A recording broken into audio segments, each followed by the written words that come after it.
прашањето за минималната плата е чувствително и токму за тоа не се донесува со решение од притисоци или со политички краткорочни решенија.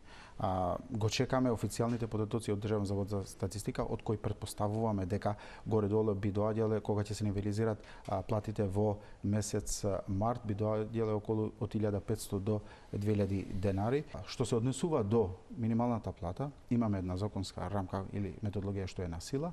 Оние меѓу себе, синдикатите и работодавачите, ако се договарат, ние сме таму да го поддржуваме.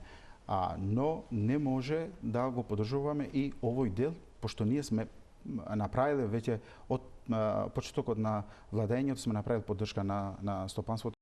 Никаде нема 58% како што е кај нас. Учество на минимална во просечна плата. Затоа што тоа високо учество на минималната во просечна плата ствара големи проблеми кај компаниите во вид на демотивираност на добрите работници, затоа што вие треба да имате пари да ги покачите и по добрите плати. За мене е паушално зголемување и 500 евра и 600 евра, затоа што не се темели на економски бројки, на показатели. Во услови кога растот на продуктивноста ни е околу 4%, испод 4%, така министер, колку ќе биде GDP по жител оваа година? Мислам GDP ќе расте. Проекциите се 3,3. 3,3, ние викаме ајде да растеме ние 47% со платите. Од каде ќе ги обезвредим тие плати?